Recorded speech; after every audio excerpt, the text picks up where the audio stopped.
কার দায়িত্ব, শেষ পর্যন্ত দায়টা কার, মানে আর কাউকেই দায়ী করা যাবে না, পুরো প্রসেসটা হয়ে যাবে, কিন্তু আসলে দায়ী কে, কারোর বিরুদ্ধে অভিযোগ আনাও সেরকম পরিস্থিতিও রইল না। এবং সুভাষিসদা যেটা বললেন সেটাও একেবারেই, যে নির্বাচন কমিশনের হাত থেকে জিনিসটা নিয়ে নেওয়া হলো, যে দায়িত্ব, যে কাজটা করছিল, সেটা তো এভাবে তো ব্যাখ্যা করাই যায় যে সুপ্রিম কোর্টের ওপর মানুষের আস্থা নেই, রাজ্যের মানুষের আস্থা নেই, সেটাকেই বোধহয় মান্যতা দেওয়া হলো। সোফিয়া, তুমি শুরুতে বললে না যে আমাদের fourth pillar with the people এই নিয়ে তো অনেক আলোচনা করেছে, এবং গুরুত্বপূর্ণ সমস্ত ভিডিও গুলোর লিঙ্ক আজকের ভিডিও ডেসক্রিপশনে আছে।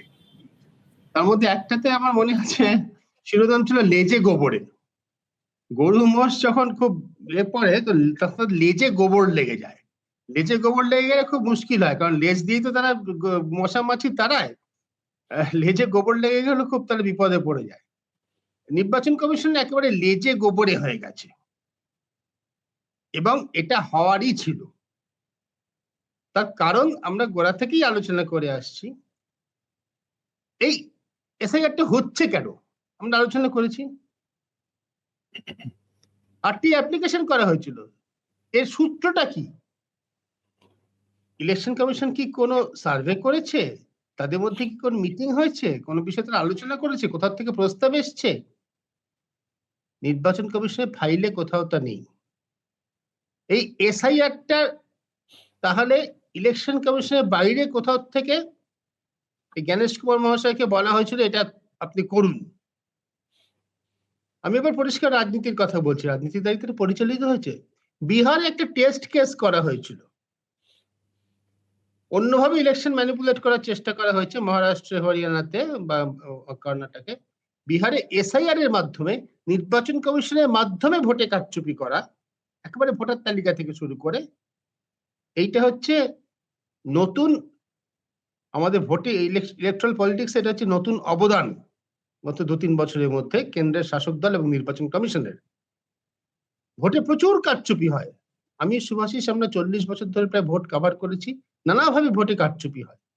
নির্বাচন কমিশনকে তার অঙ্গীভূত করে ভোটার তালিকা তৈরির সময় থেকে ভোটে কারচুপি করা, এটা গত 1.5-2 বছরের মধ্যে শুরু হয়েছে। বিহারে যে টেস্ট কেসটা হলো, পাইলট প্রজেক্ট বলা যেতে পারে, সেটা পশ্চিমবঙ্গে সহজ পরবর্তীকালে যে রাজ্যগুলোতে হচ্ছে, প্রায় 1 ডজন রাজ্যে হচ্ছে, সেখানে সেটাকে পুরোদস্তুর প্রয়োগ করার চেষ্টা করা হয়েছে। এবং এখানে আমি বাঙালি হিসেবে, পশ্চিমবঙ্গবাসী হিসেবে গর্বিত বোধ করি যে বাঙালি তার পুরনো ভূমিকাটা পালন করেছে। অন্যায়ের বিরুদ্ধে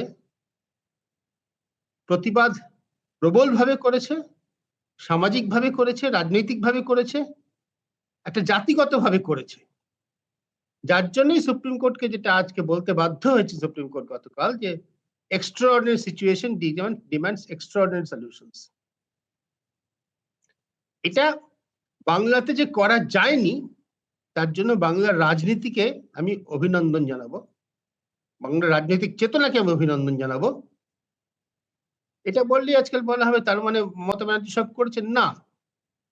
মমতা ব্যানার্জি তৃণমূল কংগ্রেসের নেত্রী হিসেবে, মুখ্যমন্ত্রী হিসেবে সামনে দাঁড়িয়ে থেকেছেন হয়তো, কিন্তু প্রতিবাদটা গোটা জাতি হিসেবে বাঙালি করেছে। কারণ এটা জাতি হিসেবে, রাজ্যবাসী হিসেবে বাঙালিকে খর্ব করার, ছোট করার যে প্রচেষ্টা ছিল, তার অধিকার কেড়ে নেওয়ার যে প্রচেষ্টা ছিল, তার বিরুদ্ধে সংঘবদ্ধ হয়ে বাঙালি রুখে দাঁড়িয়েছে। কোন রাজনৈতিক দল কি অবস্থান নিয়েছে এগুলো আমরা আলোচনা করেছি বটে, কিন্তু এগুলো খুব বড় স্কেলে যখন ব্যাপারটা দেখা যায়, খুব একটা প্রাসঙ্গিক নয়। এটা করে কি, আমি বিজেপি নেতাদের সঙ্গে কথা বলেছি, তারা কি মনে করছে এটা করার ফলে তারা খুব সহজে ভোটে জিতে যাবে? না, মোটেই তারা মনে করছে না। এটা করে আদৌ তাদের ভোটে লাভ হবে কি হবে না 26 সালে যে এই বছর যে বিধানসভা নির্বাচন, তার সে বিষয়ে তারা নিশ্চিত নয়। এটা করতে গিয়ে যে লেজে গোবরে হয়েছে, তার কারণ হচ্ছে একটা অবৈধ, অন্যায় ভাবে কিছু ভোটারের নাম বাদ দেওয়ার চেষ্টা করা হচ্ছিল। আজকে যখন সুপ্রিম কোর্ট বলেছে এক্সট্রাঅর্ডিনারি সার্কামস্ট্যান্সেস, তখন আজকে আমরা আরো স্পষ্ট করে বলতে পারি যে এক্সট্রাঅর্ডিনারি সিচুয়েশনটা তৈরি করেছে ইলেকশন কমিশন। কি এক্সট্রাঅর্ডিনারি কাজটা করতে গেছিল? কি এক্সট্রাঅর্ডিনারি কাজটা করতে গেছিল? মুসলমান ভোটারদের নাম বাদ দিতে হবে। আজকে আমরা প্যানেলে যে 4 জন আছি তাদের মধ্যে 2 জন হিন্দু 2 জন মুসলমান, যদি ধর্মের বিচারে দেখা যায়। বাংলার ভোটারদের মধ্যে মোটামুটি 25-28% কাছাকাছি হচ্ছে মুসলমান। বিজেপিকে ভোটে জিততে হলে মুসলমান ভোটারদের বাদ দিতে হবে, কারণ মুসলমানরা বিজেপিকে ভোট দেবে না। সুতরাং যেভাবে হোক তাদের বাদ দাও, এইটা ছিল প্রকল্প। এই প্রকল্পের বিরুদ্ধে জাতি হিসেবে বাঙালি যখন রুখে দাঁড়িয়েছে, যার জন্য আমি গর্বিত বোধ করছি, শুধু মুসলমানরা নয়, বিভিন্ন রাজনৈতিক দল, বাঙালির সমাজ প্রতিবাদ করেছে। আজকে যা হচ্ছে সেটা হচ্ছে এই বড় জিনিসটার প্রতিফলন আমরা দেখতে পাচ্ছি। পদ্ধতিগতভাবে এটা আবিদ সাহেব আমার থেকে অনেক ভালো বলতে পারবেন। আমি কিছুটা বললাম, যেহেতু আমি 2 জন জুডিশিয়াল অফিসারের সঙ্গে সকালবেলা কথা বলেছি, প্রাক্তন জেলা জজ তারা ছিলেন। তারা তো নিজেরা কেউ এই কাজটা করতেই চান না। তারা বলছে আমরা রিটায়ার্ড লোক, আমি এর মধ্যে ঢুকবো কেন? মানে আমি এই কাজ করতে অভ্যস্ত নই। একজন আমাকে পরিষ্কার বলছেন, আমরা এভাবে কাজ করি না। যেটা আবিদ সাহেব বললেন যে কতগুলো কাগজপত্র থেকে একটা রায় দিয়ে দিতে হবে, ওরা রায় দেওয়ার কথা বলেন, কিন্তু রায় দিয়ে দিতে হবে, একটা রায় দিতে আমরা অভ্যস্ত নেই এভাবে। সে কাজটাই তাদের করতে বলা হচ্ছে। শেষ পর্যন্ত কিভাবে হবে, কিভাবে শেষ হবে, এখনো পর্যন্ত অজস্র অনিশ্চয়তা।